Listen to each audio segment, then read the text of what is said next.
আচ্ছা, তোমরা কি জানো এই যে আমাদের চারপাশে যা কিছু আছে সেগুলো আমরা কখন দেখতে পাই?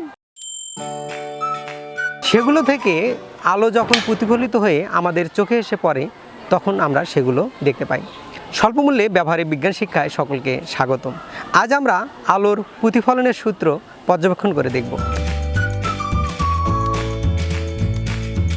এজন্য আমাদের লাগবে কয়েকজন শিক্ষার্থী। আমরা এর মধ্যে কয়েকজন শিক্ষার্থী নেব এবং একটি সমতল দর্পণ বা আয়না।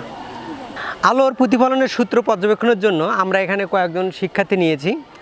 এখানে একজন শিক্ষার্থী একটি সমতল দর্পণ বা আয়না ধরিয়ে সামনে দাঁড়িয়েছে এবং সামনে আমরা কয়েকজন শিক্ষার্থী নিয়েছি। তার মধ্যে মাঝখানে যে দাঁড়িয়েছে সে নীল এবং দুই পাশে হলুদ এবং তার দুপাশে সবুজ। তুমি কাকে দেখতে পাচ্ছ? নিজেকেই দেখতে পাচ্ছ, অর্থাৎ নীল নীলকেই দেখতে পাচ্ছে। তুমি কাকে দেখতে পাচ্ছ? নিজেকেই দেখতে পাচ্ছে। অর্থাৎ তাকে যদি আমরা অভিলম্ব কল্পনা করি এবং এটি একটি যদি দর্পণ হয়, অভিলম্ব থেকে সে নিজেকেই দেখতে পাচ্ছে। অর্থাৎ আমরা কি জানি? আমরা জানি কোনো আলোকরশ্মি যদি লম্ব বরাবর পড়ে আবার সেই লম্ব বরাবর ফিরে আসে, অর্থাৎ 0 ডিগ্রি কোণে পড়লে আবার প্রতিফলিত হয়ে 0 ডিগ্রি কোণে ফিরে আসে। এবং তার দুপাশে আমরা দুজনকে দাঁড়িয়েছি। তুমি কাকে দেখতে পাচ্ছ? হলুদকে দেখতে পাচ্ছ। হলুদ, তুমি কাকে দেখতে পাচ্ছ? হলুদকেই দেখতে পাচ্ছ।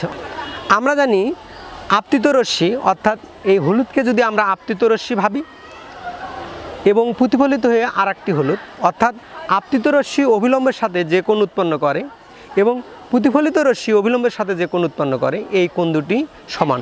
অর্থাৎ আপতিত রশ্মি অবিলম্বের সাথে যে কোণ উৎপন্ন করে তাকে আমরা জানি আপতন কোণ এবং প্রতিফলিত রশ্মি অবিলম্বের সাথে যে কোণ উৎপন্ন করে তাকে আমরা জানি প্রতিফলন কোণ। অর্থাৎ আপতন কোণ এবং প্রতিফলন কোণের মান সমান। আবার আমরা যদি এই প্রতিফলন কোণটিকে আরও বেশি বাড়িয়ে নিই, অর্থাৎ অবিলম্বের বাম পাশের দ্বিতীয় জন অর্থাৎ সবুজ রং আপতিত রশ্মি, অর্থাৎ সবুজ রং থেকে এই অবিলম্ব আপতিত রশ্মি এবং প্রতিফলিত রশ্মি আর এক সবুজ রং। আচ্ছা, এই সবুজ রং তুমি কাকে দেখতে পাচ্ছ? সবুজকে দেখতে পাচ্ছ। সবুজ রং তুমি কাকে দেখতে পাচ্ছ?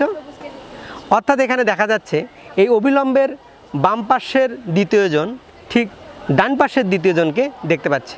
অর্থাৎ কোণ আমরা আপতন কোণের মান বাড়িয়েছি, ঠিক একইভাবে প্রতিফলন কোণের মানও বেড়েছে। অর্থাৎ আপতন কোণ এবং প্রতিফলন কোণের মান সমান। বিজ্ঞানের এমন মজার মজার এক্সপেরিমেন্ট পেতে তোমরা আমাদের সাথে থেকো। এতক্ষণ সাথে থাকবার জন্য ধন্যবাদ।